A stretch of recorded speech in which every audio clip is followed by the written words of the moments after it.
I didn't cry when I watched her read my words as wedding vows. I laughed. The kind of laugh that sounds like a cough and a scream had a baby. The kind you let out when your soul hits a wall you didn't see coming. Because let me be very clear, I didn't know this woman.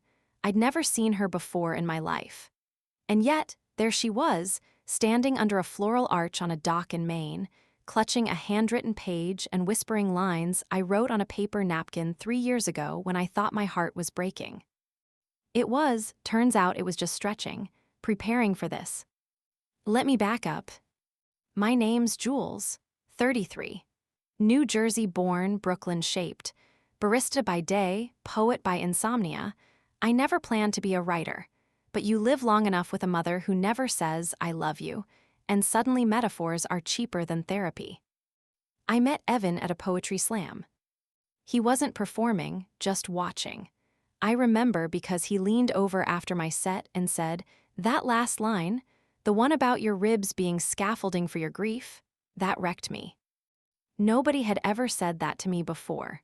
Most guys just said my stuff was deep and then asked if I was into astrology. But Evan got it.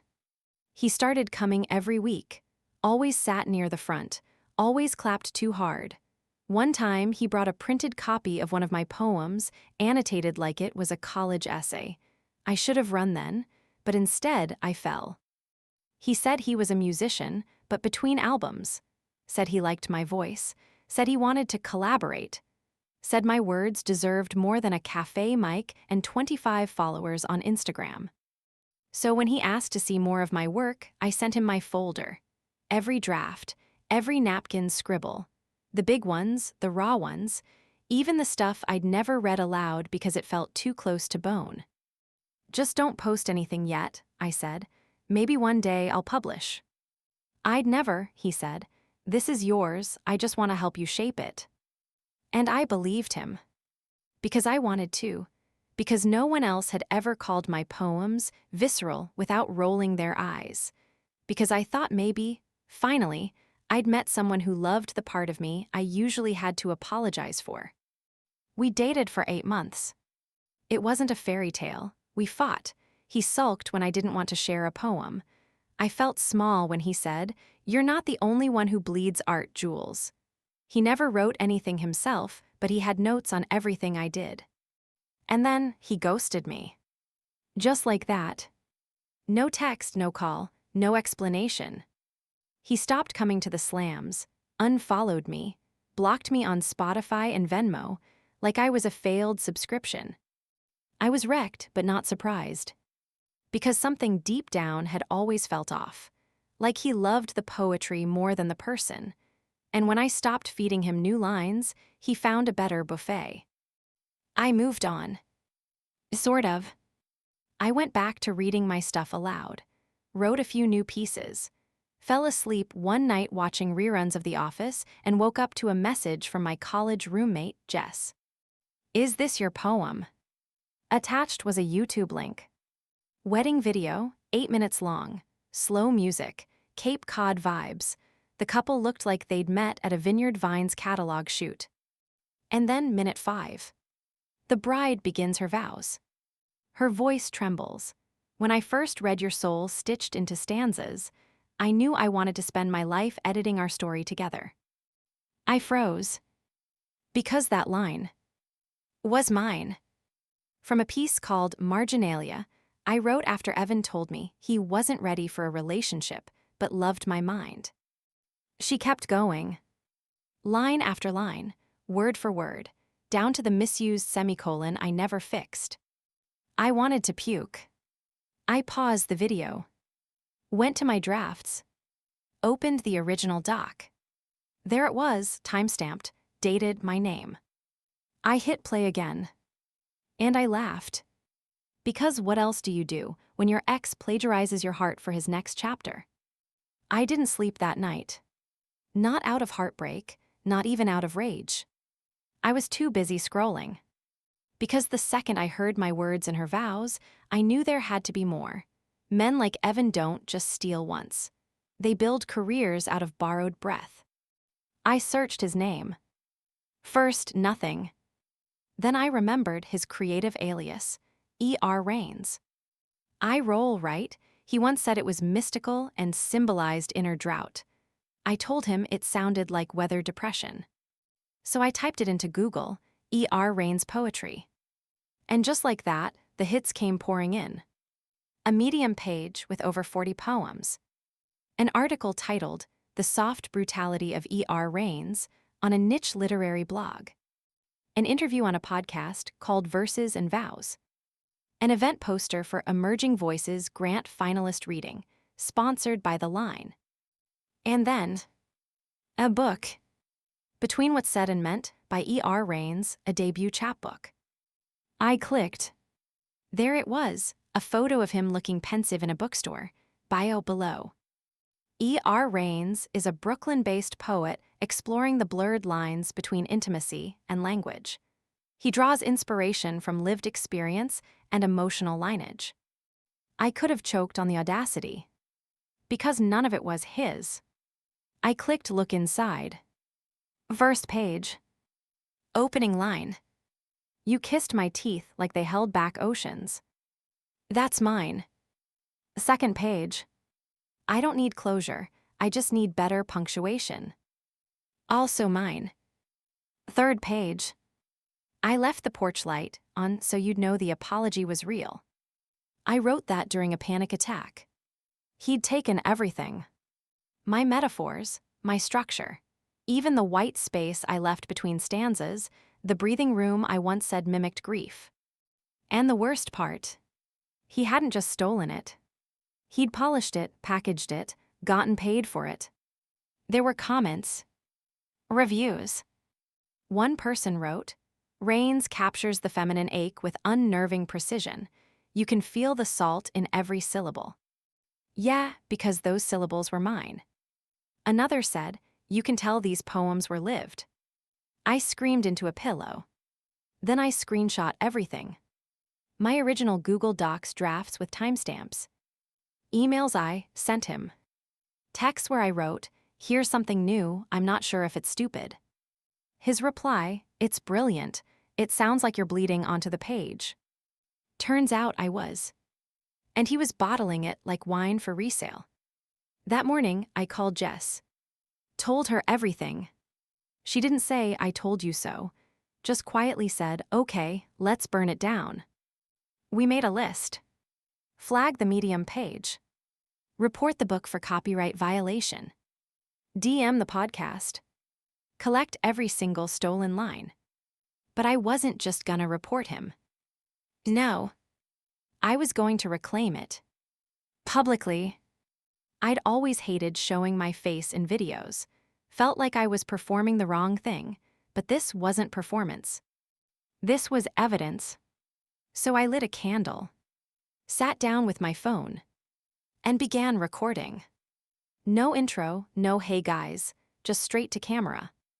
This is for the woman who read my poem as her wedding vows. Be it. You sounded beautiful, but the words weren't his, they were mine. Then I read the poem. The original version. With the broken lines he'd cleaned up. With the mispunctuated clause he'd edited.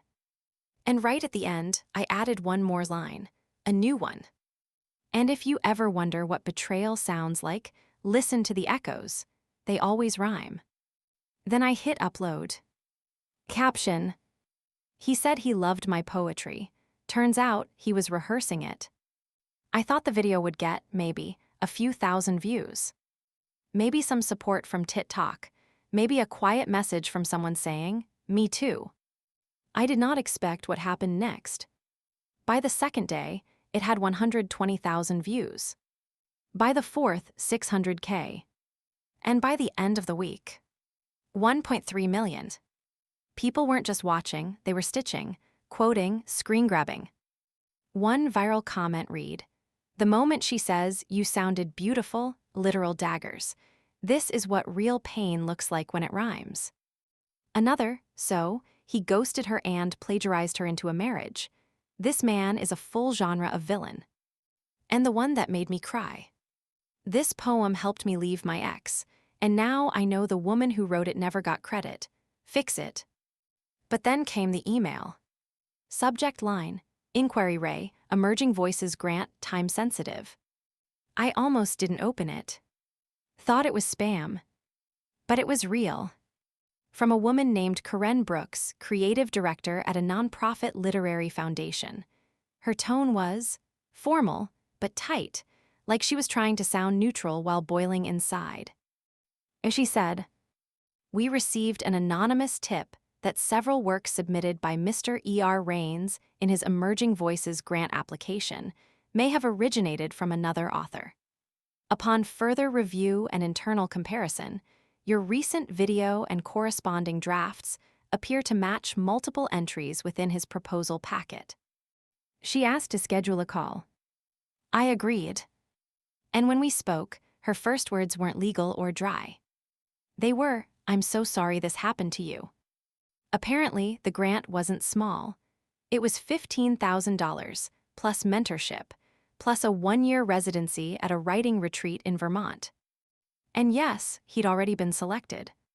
But after my video went viral, someone sent the jury the Medium page, the chapbook, my old open mic clips, the drafts I'd posted on Tumblr in 2018, even a tweet from 5 years ago where I'd posted a fragment of one of the poems, the exact same one he'd titled, "The One You Stayed For." I asked her, "So what happens now?" She said calmly, "We'd like to offer the residency to you instead." I froze. It felt like the air got pulled from my lungs. I didn't even apply, I whispered. "I know," she said, "but you wrote it, and we believe the work should belong to the person whose blood is in it." It was the first time I cried in front of someone who was Jess. I said yes. Not because I wanted to win, but because I needed to reclaim it. Every line he stole, I was going to walk into that retreat and make 10 more that burned. Later that night, I got a DM. From her. The bride. She wrote, "I didn't know, I'm so sorry. I'd love to talk if you're open to it." I stared at her message for a long time. And I responded, "I don't blame you, you didn't steal from me, but just know your vows weren't written for you. They were written about someone who didn't stay." She didn't reply, but she deleted the wedding video. The residency was in Vermont. A cabin, a lake, silence so deep you could hear your thoughts begging you to shut up. I arrived with a suitcase full of hoodies and half-done verses. Jess had printed me a new notebook with the words, "Write like he never existed," stamped on the cover. It was a joke, mostly. At first, I couldn't write. I'd sit on the porch with my tea and stare at the blank page like it owed me an apology. I had space, I had time, I had peace. But no voice. Because somewhere in my chest was this ugly little whisper. "You didn't earn this. You're here because you went viral. You're not a writer, you're a scandal." And the internet. It wasn't helping. The first video had sparked love, sure. But then came the backlash. She's trying to cancel him just because he moved on. If the poems meant that much, why did she give them away? So you're telling me she never thought to copyright her napkin poetry? And my personal favorite. Maybe she's just mad someone else made her work better. Each one hit like a paper cut, small, sharp, stupid. But they bled. And for a few days, I believed them. I stopped checking my notifications, stopped answering messages, even stopped journaling. Until the third night. I couldn't sleep, went down to the lake, took my notebook, not to write, just to hold, like a shield. And then, I don't know what happened. Something broke open. I started scribbling, not for them, not even for me. For the part of me he tried to erase and rename. For every girl who ever whispered a stanza into the dark and hoped it mattered. The poem came fast, like fire down dry bark. It was called, "This is How You Burn Without Permission." I won't give you the whole thing, but here's a line. "You called it collaboration, I called it leaking. Now watch me flood the room you built with my blood." Yeah, that one shut the whispers up. I recorded myself reading it. One take, no filters, just a shaky voice and moonlight. Caption: for the ones who got called too loud after being copied. It wasn't rage. It was reckoning. The comments were different this time. They didn't say, "You go girl." They said, "This gutted me." They said, "I didn't know words could bruise like this." They said, "I found myself in your fire." And then one woman messaged me. He did the same thing to me, not poetry, but code. He took credit for something I built. Everyone clapped. I stayed silent. I wrote back, "We're not silent anymore." The residency ended with a public showcase. Each of us would read one original piece. There was wine, fairy lights, folding chairs set up by the lake.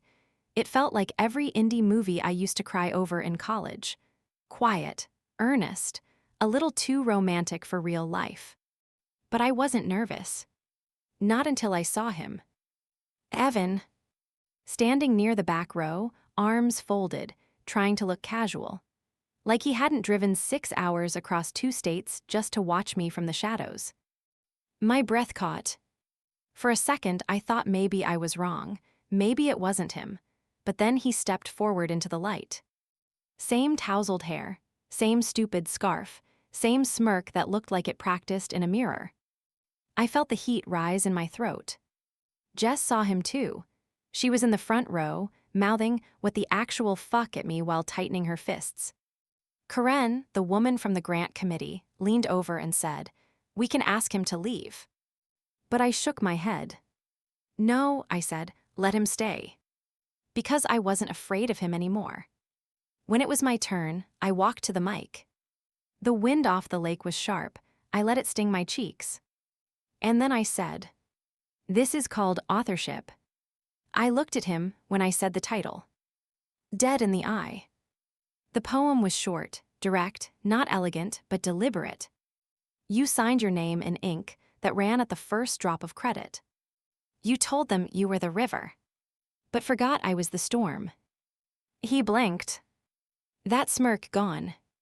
You said the words were universal. That you were just the vessel. So I smashed the glass. To remind you. The vessel leaks without a maker. There was no applause at first. Just silence. Like everyone had just witnessed a spell being broken. And then it came. Slow. Then swelling. He stood. I thought he might walk up. Say something. But he didn't. He turned, walked away. Didn't even stay for the wine. I didn't follow. Didn't watch him disappear into the tree line. Didn't need to. Because in that moment, he became what he always feared. Irrelevant. And me. I stayed. Took photos with the other poets. Shared a cupcake with Jess. Let someone cry on my shoulder and say, "You made me brave." That night, I posted the recording of my reading. Caption: he signed the book, but I wrote the ending. I didn't go viral again. Not in the TikTok sensation, stitched into oblivion kind of way.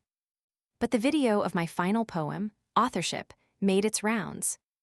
Shared in literary circles. Posted on poetry accounts.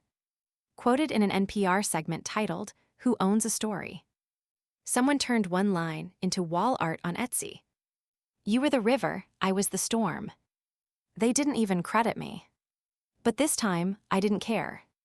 Because for the first time in a long time, I knew who I was. And it wasn't a username someone else used to get laid. I went back to Brooklyn. Same rent, same coffee shop. But not the same girl. I started submitting again. Real submissions, under my full name, no pen name, no hiding. One editor replied, "We've heard of you." And not in the "your drama" kind of way. In the "your fire" kind of way. I released a small chapbook, my actual first one. Self-published. No fanfare. Just a black and white cover and 32 poems that bled and bloomed in all the right places. I called it Stolen Then Spoken. It didn't hit bestseller lists, but it hit inboxes. Women sent screenshots of their favorite lines. One said she read it after her divorce. Another said she gave it to her daughter when she didn't get into her dream school. And me. I slept better. I no longer wrote like I was auditioning. I no longer whispered my own thoughts like they needed someone else's permission. I didn't block Evan. Didn't sue him. Didn't hunt him through back channels or Reddit threads. I didn't need to. Because every time someone quotes my line now, they tag me. Every time someone hears that poem, they find my page. He stole the voice. But he didn't know how to speak it. And the truth. You can plagiarize words. You can steal stanzas. But you can't fake wounds. Not the ones that write back. And mine are healed enough now to say this. If you've ever been copied, borrowed, or bled dry for someone else's applause, don't shut up. Speak louder. Speak clearer. Speak with the quiet, furious grace of someone who knows. It was never about who said it first. It's about who can say it again and still mean it. And now, I mean every word. Subscribe to my Mia's Stories YouTube channel for raw, emotional stories and authentic insights that encourage healing, growth, and understanding. Don't forget to be part of a supportive space where stories inspire and lessons resonate. What do you think about this story? Let us know in the comments. Your opinion truly matters to us, and we're here for you.